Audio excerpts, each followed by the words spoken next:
to go to the legislation and have that, because you have quite a bit you can spread over us. I want to talk about the 529 plans and a number of things that may go a little further. So if we can, we're going to pivot a bit, and I'm going to ask Representative Turner to talk to us about HB 42. And if we have the sign-up sheet, if somebody could bring that up to the front here so that we can call people after that. Representative Turner. Members of the committee, and I just want to introduce Marc Hyden, who is here. Representative, let me apologize, if I may, just to properly, because I want to do this. This bill, we only have one today, but just to make sure we're on the same page, we're working from LC 337562. Is that correct? Correct. So the committee members, you should have had that in your packet. House Bill 42, LC 337562. Pardon me, Representative, please continue. Thank you, Chairman and members of the committee. I appreciate your time today. I do want to introduce Marc Hyden, who's to my left, your right. Marc is here from R Street, which is the think tank that brought this to my attention and has helped me do the research on this. And if there are questions, if we want to really get into the weeds today, we can. He's an expert in this particular topic. HB 42 seeks to prevent the state or the federal government from suspending a state professional license for various professions in the event that the person who holds that professional license falls behind or defaults on their student loans. You might think, well, isn't this a great carrot and stick situation for debt collection? And the answer to that is this is a really terrible way to collect debt. There are plenty of other opportunities for debt collection in the state of Georgia that the code allows for, including things like garnishments, judgments, and payment plans that we'll find, especially when we start talking about state student loans that our own Finance Commission has begun entering into. The real problem that we see from time to time is when the federal government comes and co-ops our state infrastructure and tells us that we must suspend a professional license related to that student loan default. So the basic bottom line here is we should not remove somebody's ability to earn a living if they fall behind on their student loans. Then they will not actually be able to pay their student loans. It's kind of a common sense take. So to that end, what you see before you is a 13-page bill. Section 1 deals specifically with pest control. And as you see, as we go through this really quickly, what you're going to see is a lot of language that repeats itself. And that's because in order to accomplish this mission, we had to go through the code and find wherever there was a reference to suspending a professional license, a specific type of a professional license, we had to remove the ability for that license to be suspended. So as an example, Section 1 deals with pest control. Section 2 is financial institutions, finance. Section 3 is check cashing. We do have a professional license for check cashing in Georgia. So Section 3 deals with that. Section 4 is mortgage brokers. Section 5 is those professional licenses that engage the industry of forestry. Section 6 is the Higher Education Assistance Corporation's ability to make a list of people who've defaulted on their loans. Line 134 talks specifically about accountants. Chairman Knight might be interested in that. Section 7 deals with pharmacists. Section 8, insurance agents. Section 9, insurance. Section 10 is an insurance code section cleanup. Section 11 talks about the administration's ability to specifically remove the student loans, and that we clean up that language there. Section 12 is again making it clear that that we don't have the state doesn't have the ability to do this. Skipping to Section 14, immigration assistance is a licensed profession in Georgia, and we tackle that as well. Section 16 is health professionals. 17, real estate appraisers. 18, real estate agents and brokers. And so that language repeats itself over and over again across all of those different professions. And then in one big general kind of a catch-all code section, we say that the state's not going to do this as a debt collection practice. That's the bill at a very high level. I'd be happy to get further into the weeds with you if you'd like. we have a couple of questions, if you'd take those, and then Absolutely. if the gentleman has some items to add, well, you got more than a couple all of a sudden. And I know the first one was my Vice Chairman, Representative Reeves. Thank you, Mr. Chairman. I have a couple questions. The code sections that we've drawn out in here and the licenses that we've named, is this inclusive of all professional licenses that stand to be subject to suspension or some kind of impact if they're in default? Yeah, so we had to go through wherever it was specifically called out for this to happen from the Professional Licensing Board or from the Secretary of State's office to enforce that. So wherever there was a specific profession named, we had to go through each one of those named professions and change the may to a not, or the shall to a not. And then there's a catch-all code sections that basically states that we're not going to do that as a state for any profession. So to your knowledge, it's inclusive, and then also you have that catch-all if there's something that should fall outside of what's listed here. Yes, sir. Excuse me. What is can you kind of back up and explain what the Georgia Higher Education Loan Program and the Georgia Higher Education Assistance Corporation is, and where's the structure? Is there rules and regulations that would dictate how, if somebody's license is not suspended, is there some kind of mechanism in place to help encourage them to, if we're not going to suspend the license, to get caught up to date, or some kind of payment plan program, or some kind of check and balance here? Sure. On this, so I guess two questions. What are these two entities, and then how do you account for, if somebody gets the benefit of this, how do we ensure that they're making every effort? So I'm gonna take the second part first, Sure. which is how are we making sure that that's being collected? Again, there are other debt collection practices that are far more effective than removing a person's ability to earn a living, and so in our research and conversations with people preparing for today, what we learned was that the Georgia Finance Commission, which is the entity that's responsible, part of answering your question, but is the entity responsible for managing the student loans for our students and then ultimately graduates. They've entered into a policy where they are entering payment plans with students as opposed to putting them into default. And what we've seen is, since they've implemented that plan, there have been zero opportunities for them to actually suspend a license. So that's a far more effective way. And so we're taking that type of policy and we're going to codify it. Do you want to add to that? You said the Georgia Finance, what was the Commission. The Georgia Finance Commission is working with folks to put them on a payment plan as opposed to suspending their license. And while I understand this codifies that, how does it codify the obligation of the Finance Commission to continue working with those individuals, and to what obligates them to put folks on a payment plan? And the other thing, and I like this in principle. I will say, as an attorney who has participated in garnishment proceedings for clients, it's a complicated process, and it's every turn has a headache, and there's nothing easy about going, whether it's magistrate court, even magistrate court.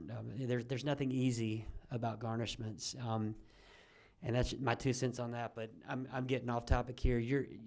What did I ask you? I'm afraid. Let me. I'm gonna. Yeah. You got a lit up board here. I've got a lit up board here. I'm gonna reel my good friend Representative Reeves in and remind him this is not House Judiciary. For those of you who have been to a House Judiciary, no, he asked good questions. Yeah. Let me capture this, because I do have eight lights blinking, and we'll come back to you. I'm going to put this in terms that Chuck can understand. Okay. I think I would speak for everybody here is, if you have a student loan, we wish you to repay it, because by doing so, the next person the money is there for. I equate this very simply to me being a rural banker and having a farmer get behind on his loan and confiscating his tractor so he can't harvest his crop and pay me. So essentially, that's where I boil it down to, or better yet, going and get the tools from a carpenter and then expecting them somehow to work as a waiter, to pay me in a profession they're not in. I mean, this doesn't, taking their tools away to work doesn't relieve them of the debt, but it takes their tools away to do it. So over time here, well, I'll get to the rest of the questions, but over time, I think the gentleman raises a good point, and we want to make sure there are vehicles in order to encourage the collection of the money. It's owed, it should be paid, but we want to be careful about taking the tools away, and I believe that's what the gentleman's trying to do. Yeah, and I think probably the most common and what would actually be impacted by the bill would be somebody who has just got out of nursing school. They haven't quite landed that job yet, but it's a high demand field. It takes them 6 or 7 months to land that job. They've fallen behind. They've been default, and within 30 days of them starting their first job, they have their professional license revoked, and that would in that case they're not able to actually begin paying off the loan. So I know that garnishments are not an easy way forward, but you're talking about removing somebody's ability to actually earn a living to pay off the debt.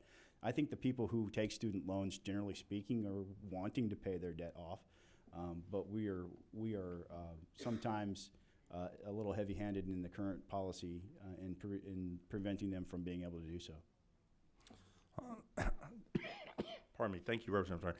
I have 1, 2, 3, 4, 5, 6. I have 7 questions here. We have a couple of people that would like to speak to the bill. I'll yield. I'm going to be here till 3 o'clock. I'll yield to you guys and ask the people. We have. Is it Sam Adolson? Are you okay time wise? I mean, can you hang with us? Okay. And Tony West. I want you guys to testify, but if the committee wishes to ask it, if we could just do that, I'm going to go down the line. They all came up at once, and I'm going to call you by number. I mean, no disrespect. I can tell this is Representative Bentley here, that number 19, but when the numbers get toward the end, I can't tell who it is. So number 19. Thank you, Representative Turner, for your work on this legislation. I just want to know if funeral directors, they are professional, they receive a professional license. Were they not considered in this discussion? If the code section, the instructions we gave Legislative Council was, if there is a code section that deals with a specific professional license, and the state, the Secretary of State or any other entity had the ability to revoke a professional license, if it's in there, then that would be changed to the state would not have the ability to take that license. Okay. So the answer to your question is, if funeral home directors are not here, it's because that doesn't exist specifically for that Gotcha. Profession. That being said, we've taken the extra step to say we're going to treat all professions the same. So regardless of whether or not you are, you have a license for cutting hair, or funeral director, or some made-up profession, it doesn't matter. Okay. We're going to treat them all the same. All righty. Thank you for that. Number 18. Thank you, Mr. Chairman. Representative Turner, thank you for bringing the bill as well. I overall like the idea. I think it makes sense. I did have just a few questions for clarification purposes. First, would there be any instances where we would want to permit licensing boards the discretion to suspend a license if there's a default and a repayment of loans? I don't think that there is a reason to do that. And the reason why I think that is because of the other debt collection practices that are on the books and allowable under current Georgia code. I think that those, if you look at the statistics, that those will be far more effective than this type of action. And so I don't, there are plenty of other reasons that somebody can lose a professional license. For example, if a real estate agent should get a DUI or commit a felony, then they could potentially lose their license. And we're not touching that at all. So to answer your point, I don't believe that the state entity should tell somebody they cannot earn a living because of debt. Another question, reading the language that's repeated, what if there's a default on a private loan? Would a licensing board be able to, no? That's impermissible. Okay. Yeah. So And it's all I don't inclusive believe in our one. bill addresses private loans at all. We're talking about student loans specifically. Okay. Thank you. So basically, what I just heard is we're allowing government to do something to people that we don't allow people to do to people. I believe that is correct, Mr. Chairman. Or are you, we're currently doing it, your bill seeks to go the other way. Correct, Thank sir. you. I'm gonna go down to our immediate past chairman, Chairman Jaspers. Good, thank you, Mr. Chairman. I've got a couple questions. Okay, on the licensing, currently, how many are not renewed due to non-repayment? You know, by the non-repayment, how many licenses are taken away each year? So in Georgia, at the state level, 0, because the State Finance Commission has decided to engage in this, in an alternate practice of debt collection. And it hasn't happened for 5 years? 2015. Since 2015, I'm sorry, was the last time that somebody at the Georgia level. Now, it does happen, how many times from federal? So. Well, this doesn't affect federal, This right? is almost Federal exclusively. effects coming back down to us, Yeah, okay? this is almost exclusively dealing with. Sorry about that. Marc Hyden with the R Street Institute. Yeah, this bill almost exclusively deals with federal student loans because that's the largest impact that we have. So the way the law is written right now is we've weaponized occupational licensing to where we've allowed ourselves to become a debt collection agent for the federal government in this case. But in 2015, I believe 6 people had their student loans, or they were in default and had their occupational licenses suspended. One of those was Deborah Curry. She's a nurse and a mother of 6. Clearly not the kind of person you want to take her job away from her. Prior to that, we don't know how many people have had their licenses suspended because the Secretary of State was not able to provide that information because it's in paper form and it would have been laborious and time consuming. Okay, Mr. Chairman. You said repeatedly that there are other abilities for garnishments that I assume we're talking about on the federal side, from the federal loan, whatever it's called, program. Are they not doing their job and doing these different garnishments? Is that what this is really saying? I can speak to Deborah Curry's case, and my understanding is no, they skipped the wage garnishments, they skipped trying to do liens on her property and any of the other avenues that they had, and they went straight to suspend her license. Yeah. I guess lastly, my question is, I've got others too we'll talk to the chairman about, but if you looked at the numbers we're talking about of current people who have federal loans in Georgia, which is in the probably 100,000 or more, it seems like this current method of payment works, except in a few small instances of 6 or 5, whatever. And that is this. And I guess I go back to, is this really needed? I mean, the state's doing their part, but you look at the current method. For the majority of Georgians are doing what they're supposed to be doing. Mr. Chairman, the number of people isn't really the issue for me. It's when it happens, that the human impact it has on those folks. And the reason why Georgia decided to stop doing it is because of the human impact. And they realized specifically that if they went after them in different ways, that it was far more effective for them. So Georgia stopped doing this. The problem becomes when the federal government mandates back to the state that they have to do it. I would argue the opposite is true, that this is not an effective way to collect debt. And if one person gets hung up in a position where they lose their ability to earn, and we're not talking about just their ability to pay their student loans. We're talking about their ability to pay the rent and their car payment and their health insurance and sending their kid to a dance class. That's what happens. It's so wide-ranging and such an overbroad use or a potential for abuse that I think it deserves attention and deserves to be changed. Mr. Chairman, if I may, since we're sort of in a discussion Okay, real quickly.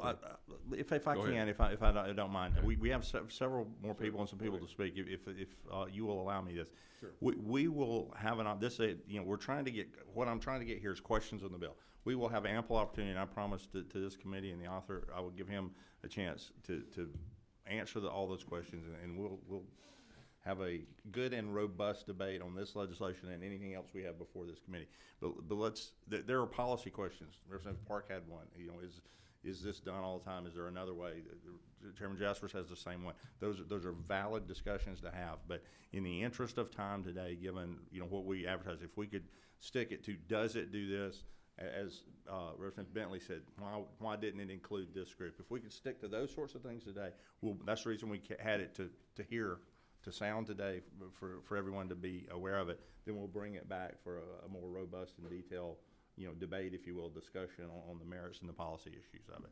If we could do that, if you'd allow me. Go ahead. Thank you. Representative Gardner. Thank you very much, Mr. Chairman, and thank you, Representative Turner, for bringing this bill. It seems like common sense to me. Thank you. You need to keep working if you're gonna pay off the, you're not even 23. Yeah, I guess you're gonna have to be 23 today. Growing older by the day. Sounds like common sense to me. I'm more interested in somehow about the structure of the bill. I think you've explained why you chose these certain code sections of licensure, and you've covered unexpected consequences by a catch-all at the end, so if it happens with other professions, they will be covered. Although one wonders why that couldn't apply to all the sections that come first.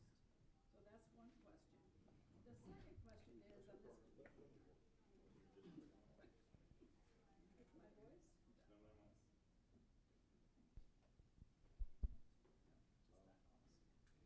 Hello? Is that working? That working? Here, There's something come to just- 21. This one's working. I think it's mine. I think it's 24 that's working. I'm getting younger by the day. Yeah, there you go.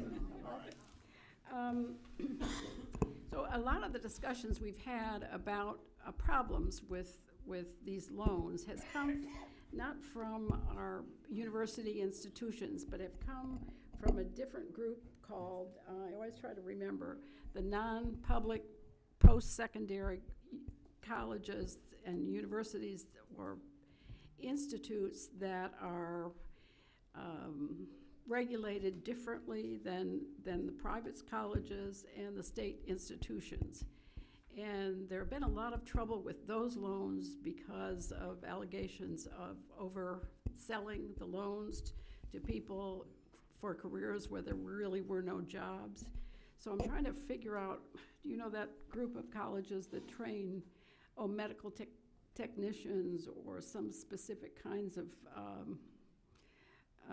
jobs? And there's just a lot of abuse in that system that I don't believe exists in the public system or even the private colleges that are regulated differently.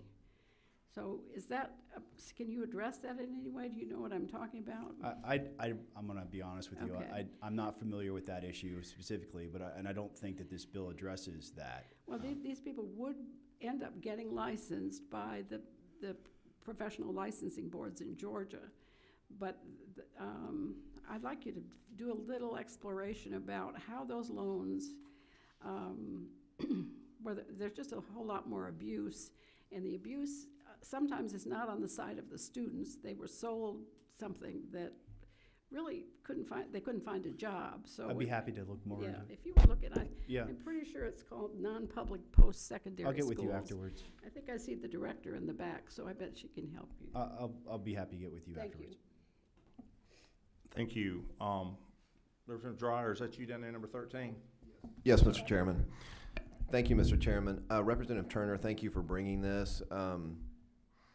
When we're talking about the garnishment procedures, there is a well-developed body of law that identifies how much disposable income someone can have while also paying for health insurance and their mortgage, and is kind of designed to get the most possible for the creditor while keeping a roof over someone's head. Is that not correct? Correct. And then just one more follow-up question, if I could, Mr. Chairman. When I see kind of in the legal practice institutions or entities that have a lot of debt collection, they actually have one or two paralegals that are well-trained to just knock these out pretty quickly as far as garnishment goes. Isn't that correct? I believe that's correct. Thank you.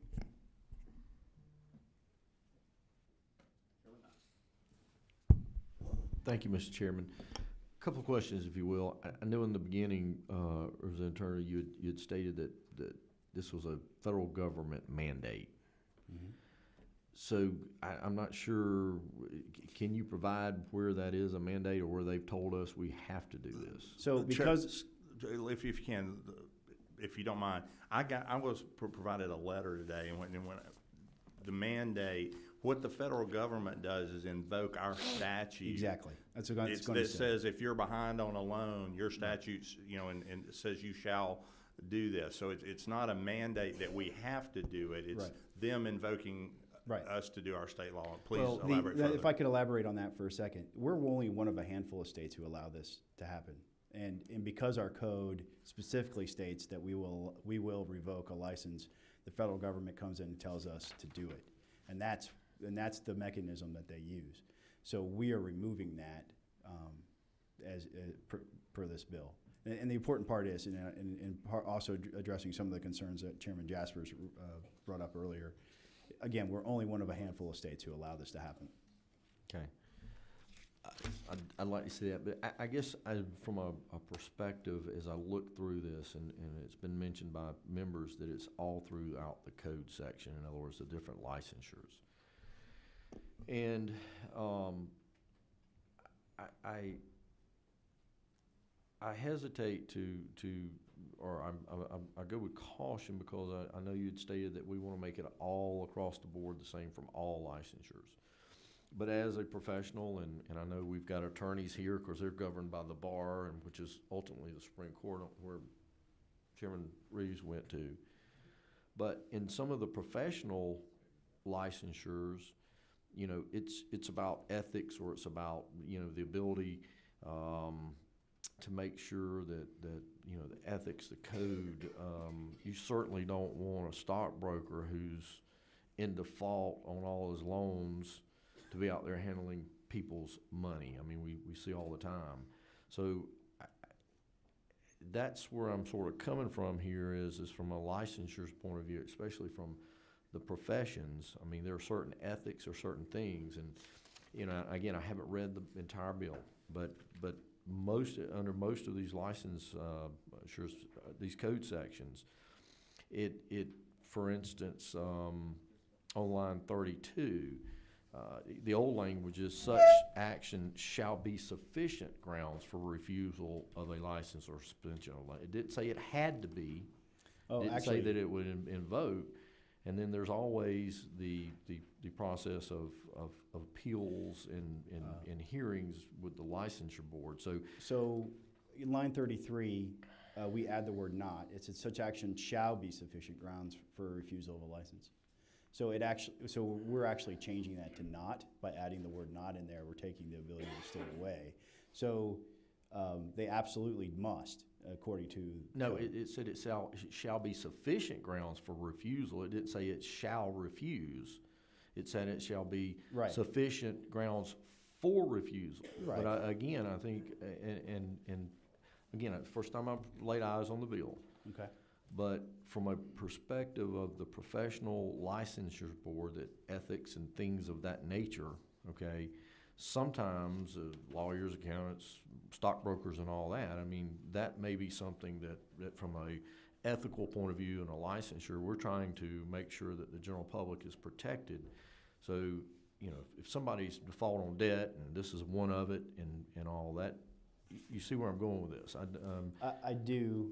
I would tend to disagree with it as a mechanism for this particular instance, because I understand the concern around a stockbroker, what have you, but we're talking about people who are fresh out of school. Maybe they haven't gotten set up yet. Whether there's 16,000 people in default or something like that in Georgia. And Yeah, but I thought we only had one instance of this. No, with the and potential- again, whatever the case is, I certainly hope it was not used in a bad instance. We don't No, know all the rest of we the use issue. one example of named person. Yeah. There are over 16,000 people, closer to 17,000 people, who this could potentially happen to tomorrow. We know of a handful of cases where it actually has happened.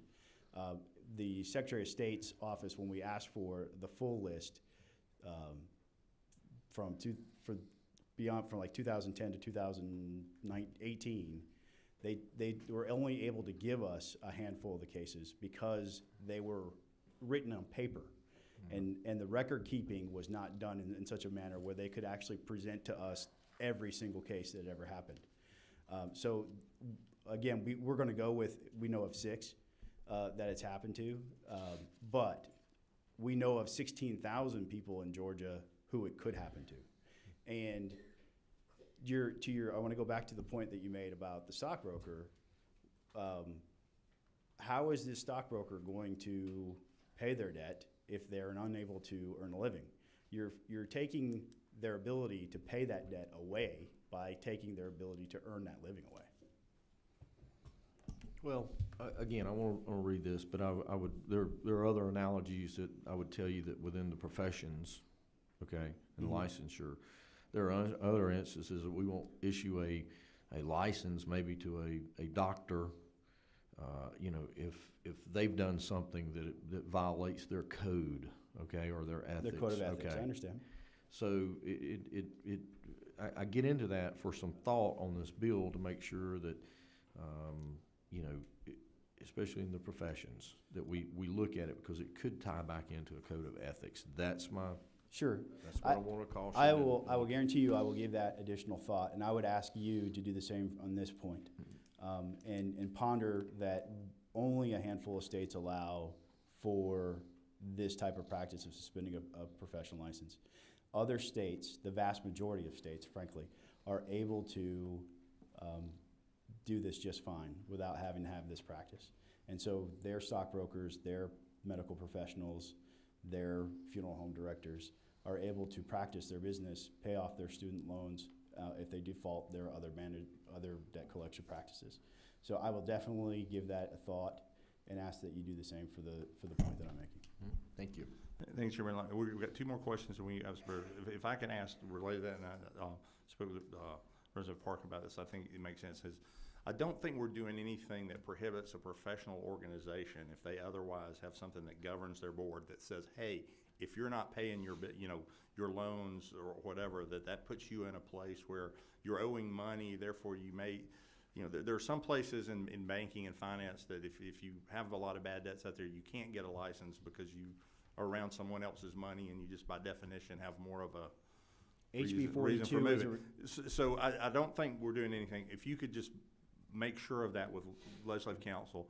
And HB bring that back. 42 is designed to be a restriction on state action. Sole source state action. Yes. We have two more questions here, 26 and 27. I don't know which one is which. Who's number 26?